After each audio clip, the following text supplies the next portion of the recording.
जय हिंद दोस्तों, स्वागत है आपका अपने यूट्यूब चैनल अर्क पाठशाला में।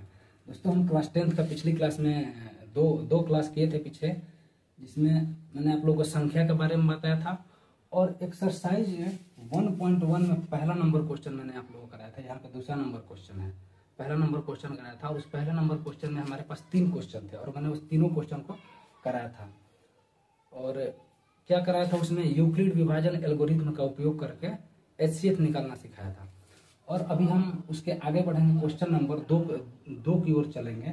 तो चलिए हम क्वेश्चन नंबर 2 को हल करने से पहले मैं क्वेश्चन नंबर 2 की भाषा को आप लोगों को समझाने की कोशिश कर रहा हूँ। आप लोग थोड़ा सा इसको ध्यान से देखिएगा, ठीक है। तो देखिए दोस्तों, हमारा क्वेश्चन है कि दर्शाइए कि कोई भी धनात्मक विषम पूर्णांक 6q+1 या 6q+3 या 6q+5 के रूप में होता है। यहाँ पे समझने वाली ये बात है, एक होती है धनात्मक विषम, एक होती है धनात्मक और ये विषम पूर्णांक। ये चीजें सबसे पहले हम लोग को समझने वाली होती है। मैंने पिछली क्लास में आप लोगों को पूर्णांक के बारे में बताया था। पूर्णांक क्या होता है? पूर्णांक का मतलब होता है पूर्ण अंक। पूर्ण अंक, और पूर्ण अंक में कौन हो गया? 3 हो गया, 4 हो गया, 5 हो गया, 6 हो गया, ये सब 7 हो गया, पूर्ण अंक हो गया। ये होती है पूर्णांक। और यहाँ पे 3.5, 4.2, 5.3, 6.3, 7.8, ये सब पूर्ण अंक थोड़े ना है, ये आधा अधूरा अंक है। ये इसके बाद 4 पूर्ण अंक होगा, लेकिन ये क्या है? ये पूर्ण अंक नहीं है, इसलिए इसको हम पूर्णांक नहीं कहेंगे। पूर्णांक ये नहीं है, ये संख्या पूर्णांक संख्या नहीं है। और जो पूर्ण अंक उसको हम क्या कहते हैं? पूर्णांक। पूर्ण प्लस अंक दोनों को मिला करके बनता है पूर्णांक। अब पूर्णांक संख्या मैंने आप लोग को बताया था कि पूर्णांक संख्या धनात्मक भी होती है और पूर्णांक संख्या ऋणात्मक भी होती है। जैसे कि 5 हो गया, 5 धनात्मक पूर्णांक संख्या हो गया। वही -5, ये भी तो पूर्ण अंक है, लेकिन ये ऋणात्मक माइनस पूर्णांक है, ऋणात्मक पूर्णांक है। जिसमें माइनस लगा रहता है वो क्या होता है? वो ऋणात्मक पूर्णांक होता है, और जिसमें प्लस लगा रहता है वो धनात्मक पूर्णांक होता है।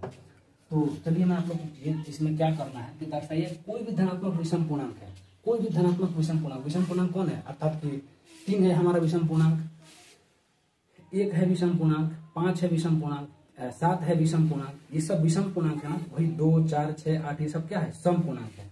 तो हमको ये दर्शाना है कोई भी धनात्मक विषम पूर्णांक 6q+1, 6q+3 या 6q+5 के रूप में होता है, ठीक है।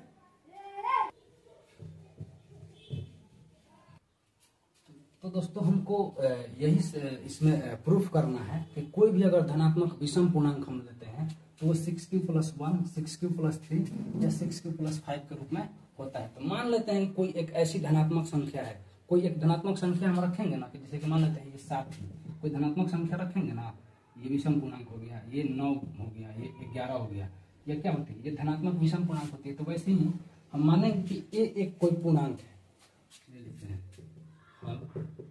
माना ए एक धनात्मक, माना ए एक पूर्णांक है, माना ए एक पूर्णांक है जिसका मान b से बड़ा होगा, b से बड़ा होगा, b बराबर 6, जहां b बराबर क्या होगा? 6, और r का मान b से छोटा होगा। दोस्तों जो हमारी संख्या आएगी इस फॉर्म में लिखने के बाद, जो हमारी संख्या आएगी उसको हमने ये माना है, और हम लोगों ने b बराबर 6 माना है। b बराबर 6 इसलिए माना है क्योंकि हम पढ़ रहे हैं यूक्लिड विभाजन एल्गोरिथम, और यूक्लिड विभाजन एल्गोरिथम क्या कहलाता है? a बराबर bq+r, a बराबर bq+r। ये देखिए q के साथ गुणा में क्या है? 6 है ना, इसीलिए b बराबर 6। यहाँ पे q के साथ जो गुणा में b रहता है, यूक्लिड विभाजन एल्गोरिथम में क्या रहता है? q के साथ गुणा में 6 रहता है, और यहाँ पे q के साथ गुणा में क्या है? 6 है। तो इसीलिए हम लोगों ने माना है b बराबर 6। और r का मान क्या होता है? इससे छोटा आता है, इससे छोटा आया था, हम लोगों ने पिछली क्लास में पढ़ा था। और a इस पूरे मान के बदले में जो आएगा ना एक पूर्णांक, उसको हम लोगों ने पूर्णांक माना है। तो चलिए देखते हैं। अब देखिए यहाँ पे हम लोगों ने यहाँ पे लिखा है कि r का मान b से छोटा होगा, और b बराबर क्या लिखा है हम लोगों ने, यहाँ पर हम ऐसे लिख सकते हैं, जहां b बराबर 6, ये लिख सकते हैं। तो जब r का मान b से छोटा होगा, r का मान हम लोगों ने लिखा है ना, r का मान b से छोटा होगा। r का मान b से क्यों छोटा होगा, ये हम लोग पिछली क्लास में पढ़े थे। आप लोग जाके प्ले लिस्ट से पिछले क्लास का वीडियो देखिएगा, r का मान b से छोटा ही आता था। तो r का मान जब b से छोटा होगा और b बराबर हमारा क्या है 6, तो अर्थात कि इसलिए r बराबर कितना हो सकता है, 0 हो सकता है, 1 2 3 4 5, इतना ही लेंगे। r का मान हम 0 1 2 3 4 5 इतना ही लेंगे, 6 नहीं लेंगे। क्यों? क्योंकि r का मान 6 से छोटा आएगा, अर्थात b के साथ जो गुणा में रहता है उससे छोटा आता है। तो 5 तक b के साथ गुणा में 6 है, तो 6 से छोटा आएगा, अर्थात r का मान हम 5 तक ले सकते हैं। अब यहाँ पर हम लिखेंगे यूक्लिड विभाजक एल्गोरिथम, यूक्लिड विभाजन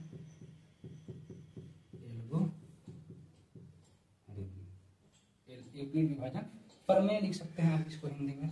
यूक्लिड विभाजन प्रमेय क्या होता है, a बराबर BQ प्लस आर होता है, a बराबर BQ प्लस आर। अब हम बारी बारी से इन सब का मान रखेंगे, इसमें r का मान बारी बारी से इसमें रखेंगे। सबसे पहले जब हम r बराबर 0 लेते हैं तो लिखेंगे केस 1, r बराबर 0, तब क्या हो जाएगा, 0 से क्या मिलेगा हमको, a बराबर BQ प्लस 0, अर्थात a बराबर BQ मिलेगा। r बराबर जब हम 0 रखेंगे तो a बराबर क्या होगा, BQ मिलेगा, और b के जगह पे हम क्या रखेंगे, 6 रखेंगे, तो a बराबर 6Q, ये हमारा निकल करके आएगा। अब हम r का मान 0 रख लिए, अब r का मान एक बार हम 1 रखेंगे, यहाँ पे लिखेंगे केस 2, r बराबर 1 से, या फिर r बराबर 1 रखने से। r बराबर जब 1 रखेंगे इस वाले इक्वेशन में, BQ प्लस r इस वाले इक्वेशन में रखेंगे, तो r का मान यहाँ पे 1 रखेंगे ना, तो a बराबर BQ प्लस 1, ये हमारा निकल करके आएगा। r का मान a बराबर BQ प्लस r होता है, तो a बराबर BQ प्लस r के जगह पे 1 रख दिए, ये हमारा निकल करके आएगा। और देखिए 0 रख लिए, 1 रख लिए, 0 रख दिए हैं, 1 रख दिए हैं, अब 2 रख करके देखते हैं। यहाँ पे लिखेंगे केस 3, a बराबर BQ, अर्थात b के जगह पे क्या रखेंगे हम, 6 रखेंगे, 6Q प्लस 2 रखेंगे, a बराबर 6Q प्लस 2 रखेंगे। अब हम 3 रख करके देखेंगे, केस 4 रखेंगे, यहाँ पे केस 4, a बराबर 6Q प्लस 1 2, यहाँ पे 3 रखेंगे, 6Q प्लस 3 आ रहा है, केस 5 में रखेंगे, केस 5, a बराबर b के जगह पे क्या है हमारा, 6 b बराबर 6 होगा ना, 6Q प्लस 4, केस 5 हो गया। केस वैसे ही 6 रखेंगे, केस 6, 4 तक रख दिए हैं, अब हम क्या रखेंगे, 5 रखेंगे, केस 5। यहाँ पे एक बार हम इसको लिख सकते हैं, r बराबर 1 से, यहाँ पर हम लिख सकते हैं r बराबर 2 से, मतलब r बराबर 2 रखे हैं, तब यहाँ पे लिख सकते हैं r बराबर 3 से, r बराबर जब 3 रखे हैं तो यहाँ लिख सकते हैं r बराबर 4 से, जब r बराबर 4 रखते हैं यहाँ लिख सकते हैं केस 6 में r बराबर 5 से, क्या होगा 6Q प्लस 5, 6Q प्लस 5 हो गया। 5 ही तक रखना था ना, 5 ही तक रखना था। हम लोगों ने 0 रखा, हम लोगों ने 1 रखा, हम लोगों ने यहाँ पे 2 रखा, हम लोगों ने यहाँ 3 रखा, हम लोगों ने 4 रखा, फिर यहाँ पे 5 रखा। हमको ये अलग अलग इक्वेशन आ गया, और इस इक्वेशन का हम क्या करते हैं, नाम रख देते हैं, जैसे कि ये इक्वेशन 1 हो गया, ये इक्वेशन 2 हो गया, ये इक्वेशन 3 हो गया, ये इक्वेशन 4 हो गया, ये 5, ये 6, अर्थात कि r का मान जो इक्वेशन की संख्या है, r के मान जितना संख्या होगा उतना हम लोग पहले इक्वेशन बनाएंगे। r का मान बारी बारी से रखा, हमारे पास ये इक्वेशन बन के आ गया। और इक्वेशन में हमारा क्या है ये बी क्यू प्लस वन, और क्या कह रहा है b q plus three, b q plus three, b का मान हम लोगों ने 6 माना था, क्यों मैंने आप लोग को बताया था, और 6 क्यू प्लस 5 के रूप में होता है, ये होता है। तो चलिए हम इसमें बारी बारी से रख करके देखते हैं। अगर हम इक्वेशन 2 में रखते हैं, इक्वेशन 2 में कोई सा भी एक आप पूर्णांक ले लीजिए, आप कोई सा भी पूर्णांक ले लीजिए, जैसे कि हम यहाँ पर रख लेते हैं q बराबर 1 ही रख लेते हैं, अगर सॉरी q का मान तो q बराबर अगर हम 1 ही रख लेते हैं तो क्या हो जाएगा a बराबर 6, q का मान 1 प्लस 1, 6 कम 6 1 7 हो गया। ये विषम पूर्णांक आया, और ये विषम पूर्णांक इसी रूप में आ रहा है कि नहीं आ रहा है। अगर हम यहाँ पे q बराबर 0 रखेंगे, q बराबर 0 रखेंगे, q बराबर जब 0 रखेंगे, q बराबर 0, तो a बराबर b गुणा 0, ये 0, ये सम है, 0 सम संख्या होती है। अगर हम q बराबर यहाँ पे q बराबर 2 रखते हैं, q बराबर 2 रखते हैं, तो क्या होगा 6 गुणा 2 प्लस बी क्यू प्लस और 3 रखते हैं 3, तो 6 दूना 12 और 3 कितना हो गया 15। ये विषम पूर्णांक आ रहा है, ये विषम पूर्णांक आ रहा है 6 क्यू प्लस 1 विषम आ रहा है, 6 क्यू प्लस 1 विषम आ रहा है, 6 क्यू 2 और एक हम यहाँ पर अगर हम 5 रखते हैं तो 6 दूना 12 और 5 17। ये जितनी भी विषम संख्याएं हमको मिली, देखो 6q प्लस 1 बराबर विषम पूर्णांक, 6q प्लस 3 विषम पूर्णांक, 6q q का मान 2 रखे हैं प्लस 5 विषम पूर्णांक। आप लोग देखिए 6q प्लस 5, 6q प्लस 5 ये विषम आ रहा है, और इधर के क्या है 6q प्लस 1 ये भी कर रहे हैं तो विषम आ रहा है, 6q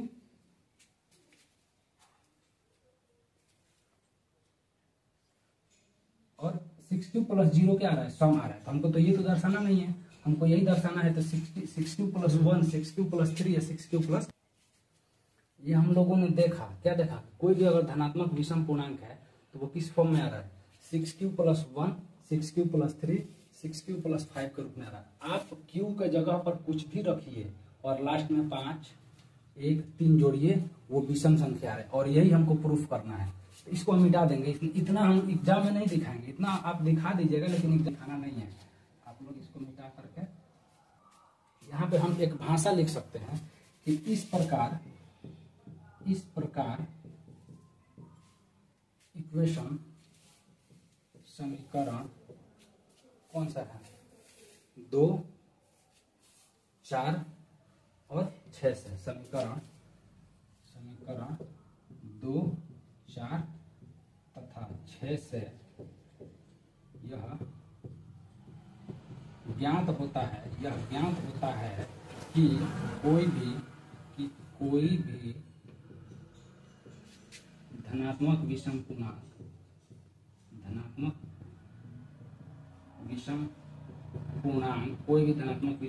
6q plus 1, 6q plus 3 या 6q प्लस 5 के रूप में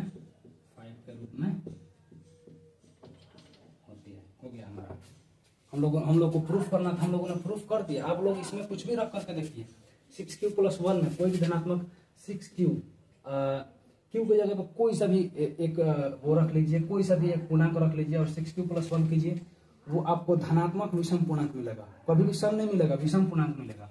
6q प्लस 3 इसमें q का मान कुछ भी रखिए, वो क्या मिलेगा धनात्मक और विषम ही मिलेगा, सम नहीं मिलेगा। यहाँ पर कुछ भी रखिए q का मान, उसमें 5 जोड़िए तो क्या मिलेगा आपको विषम पूर्णांक ही मिलेगा, कभी आपको सम नहीं मिलेगा। इस प्रकार से ये हमारा ये वाला क्वेश्चन प्रूफ करना था और ये प्रूफ होता है। ठीक है, और अब हम 2 नंबर क्वेश्चन देखे थे, और 2 नंबर क्वेश्चन के बाद से अब हम बढ़ेंगे तीसरे नंबर क्वेश्चन की तरफ। आप लोग एक बार इसको स्क्रीनशॉट कर लीजिएगा, इसके बाद हम तीसरे नंबर क्वेश्चन को बताने जा रहे हैं।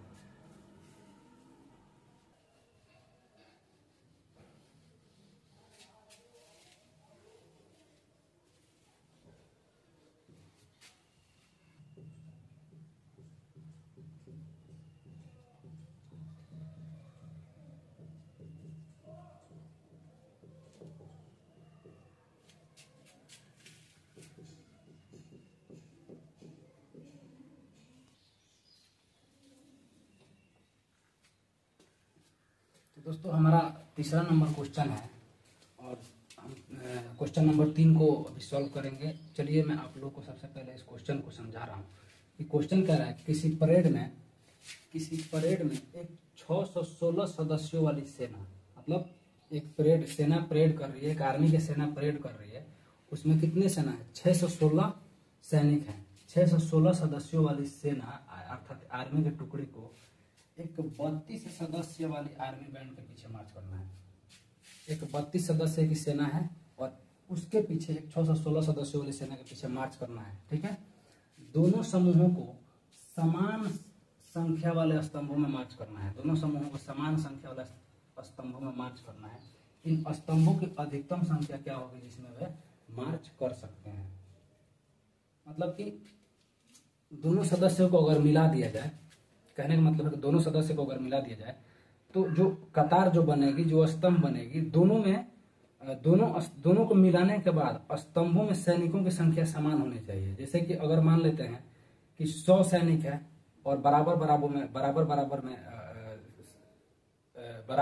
संख्या में अगर हमें कतार बनानी है तो क्या करनी पड़ेगी? 10-10 की कतार बनानी पड़ेगी। 10 एक में, 10 एक में, 10 एक में, 10 एक में, तो क्या हो जाएगा? 10-10 के सैनिक बनेंगे तो 10 कतार बनेंगी। तो वही कह रहा है कि समान संख्या, एक कतार में जितना सैनिक हो दूसरे कतार में भी उतना ही सैनिक हो, तीसरे कतार में भी उतना ही सैनिक हो, अर्थात कि समान संख्या में मार्च करना है। तो इन स्तंभों की अधिकतम संख्या क्या होगी? स्तंभों की अधिकतम संख्या और सब में समान सैनिक हो, इसको क्या करना पड़ेगा? दोस्तों आप लोग इतना ध्यान इसमें इतना माथापच्ची मत कीजिएगा। इसमें बस आप लोग एक याद रखिएगा कि जहां अधिकतम आ गया, अधिकतम शब्द आ गया, अधिकतम संख्या जहां भी पूछा तो अधिकतम संख्या क्या है, बस आप लोग को इतना ही याद रखना है कि जहां भी अधिकतम संख्या पूछेगा वहां पे क्या करना है? वहां पे HCF करना होता है। इसको आप लोग ट्रिक कह सकते हैं कि जहां पे भी अधिकतम संख्या दिखेगा उसको क्या करना है? HCF करना है। तो HCF करना है तो HCF को हम क्या करेंगे? जो हम लोग बचपन में भाग विधि वाला जैसे HCF करते थे वैसे तो करना नहीं है। हमको क्या करना है? यूक्लिड विभाजन एल्गोरिथम का प्रयोग करके HCF निकाल देना है और जो HCF आएगा वही हमारा आंसर हो जाएगा। तो चलिए हम लोग देखते हैं।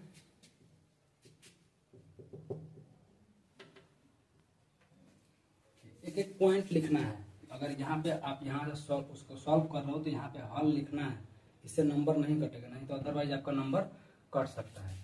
तो यूक्लिड विभाजन एल्गोरिथम हम लोगों ने जो दूसरा क्लास किया था उसमें क्या लिखे थे? A ग्रेटर देन B, अर्थात कि A का मान बड़ा होना चाहिए B से। A का मान जिधर मुंह खुला रहता है वो बड़ा होता है, जिधर मुंह बंद रहता है वो क्या होता है? छोटा है। A का मान बड़ा होना चाहिए B से। अब आप लोग इसमें देखिए, एक यहाँ पे संख्या है 616 और एक संख्या है यहाँ पे 32। तो इसमें कौन A होगा कौन B होगा? आप लोग खुद सोचिए। जब A का मान बड़ा होना चाहिए तो A का मान यही होगा ना, और B का मान क्या होगा?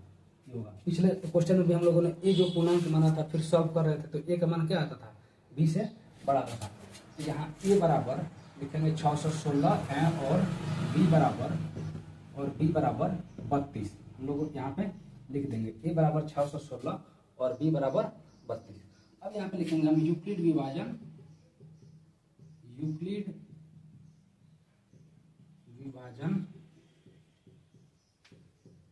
प्रमेय से। यूक्लिड विभाजन प्रमेय क्या कहता है कि A बराबर BQ प्लस R, यही कहता है A बराबर BQ प्लस R। और इसका मतलब क्या होता है कि A का मान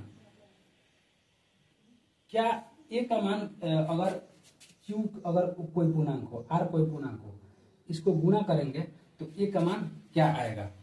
तो A हमारा क्या है? A इसमें है 616 और B क्या है? B है हमारा 32 Q प्लस R, ये हम लिख देंगे।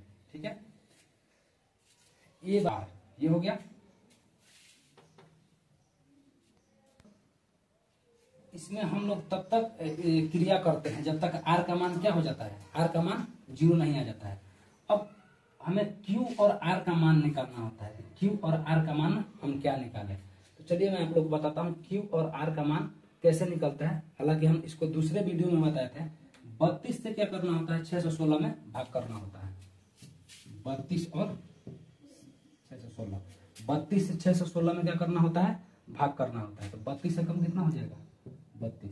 11 में से 2 गया कितना हो गया, 9। यहाँ बचा 5, 5 में से 3 गया कितना बचा, 2, और यहाँ बचा 6। अब फिर 32 से अब इसमें भाग देना है। 32 से एक बार अगर हम 9 में भाग कर, 32 से 9 में अगर गुणा करते हैं, 9 गुना 18 के 8, हासिल का 1, 29 27 1 28, 288। तो हम इसको 9 बार में भाग करेंगे। 32 9 कितना हो जाएगा, 288 आया था ना। 9 गुना 18 के 8, हाथ में 1, 29 27 1 28, 16 में से 8 गया 8, और 8 8 ये 0 हो गया, ये 0 हो गया, आप इसको काट भी सकते हैं। तो आप लोग बताइए, ये था ए, ये था हमारा ए, ये हमारा बी था ना 32, ये था बी, और यही होता है क्यू का मान, और ये होता है आर का मान। आप लोग इसको इसके फॉर्मूला को बैठा के देख सकते हो। 616 बराबर बी क्यू, अर्थात कि 32 गुना 19 प्लस आर। आप लोग देख करके देखिएगा, लिख करके देखिएगा, ये बराबर बी क्यू, इस दोनों को गुना करके 8 जोड़िए, ये आ जाएगा।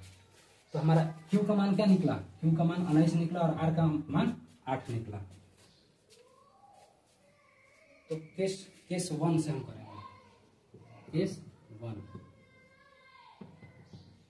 616 बराबर 32 गुना, क्यू का मान कितना आया है, क्यू का मान 19 आया है, और आर का मान कितना आया है, आर का मान 8 आया है, प्लस 8 इसमें बैठा देंगे। ए बराबर b q plus r. Q का मान कहाँ आया है, 19, और आर का मान कहाँ आया है, ये रहा 8।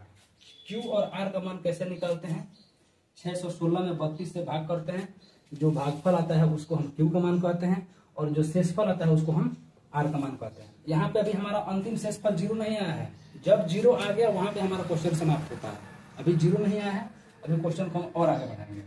अब यहाँ पे लिखेंगे केस 2, केस 2, केस 2। अब क्या करेंगे, इस 32 को हम यहाँ लाएंगे, 32 को हम यहाँ लाएंगे।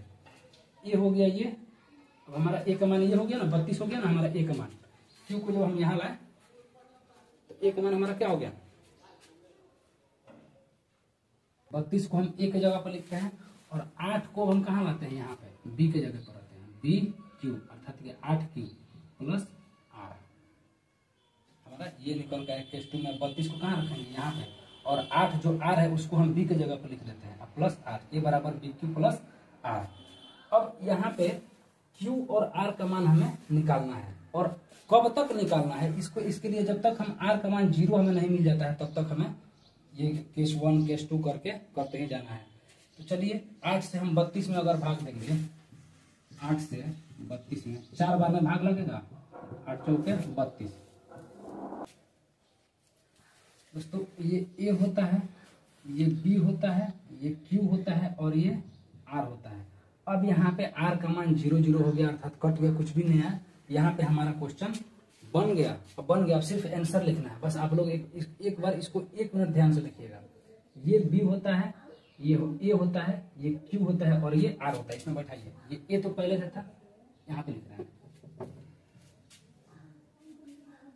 32 बराबर B कौन होता है, 8, ये हो गया ना 8, और Q का मान कौन होता है, ये जो भागफल में आता है वो क्यू का मान कितना है, 4, 8 गुना 4, 8 गुना 4 बी क्यू। क्यू का मान ये होता है भागफल, प्लस आर। आर का मान कितना है, 0। जब 0 आर का मान अंतिम शेषफल, जब अंतिम शेषफल 0 आ जाता है, जब आर का मान 0 आ जाता है, वहां पे हमारा आंसर क्या होता है, वहीं पे हमारा आंसर आ जाता है। अब सिर्फ आंसर लिखना है, इसलिए यहाँ से आंसर कैसा होगा इसका HCF ही आंसर होगा। मैंने आपको बताया था जब भी अधिकतम संख्या पूछेगा क्या करना है, HCF करना है। तो इसका HCF कौन होता है, 1 2 3। दाहिने साइड से जो 3 नंबर पे जो अंक होता है वही हमारा HCF होता है। तो यह कौन सा अंक आया, 8 आया, इसलिए 8 क्या पूछ रहा है, अधिकतम संख्या 8 संख्या हो, 8 पंक्तियां, अर्थात कि 8 स्तंभों की संख्या हो गया हमारा। यही 8 हमारा क्या होता है ना, 8 हमारा आंसर आ गया। दोस्त हम लोग एक्सरसाइज 1.1 में 1 2 3 नंबर क्वेश्चन कर लिए, और बाकी के जो 2 क्वेश्चन बच रहे हैं इसको अगले क्लास में करेंगे। और आशा करता हूँ आप लोगों को समझ में आया होगा। अगर आप लोगों को समझ में आया होगा तो अपने दोस्तों को भी जरूर शेयर कीजिएगा, कमेंट करके बताइएगा कैसा क्लास लगा। ठीक है, थैंक यू।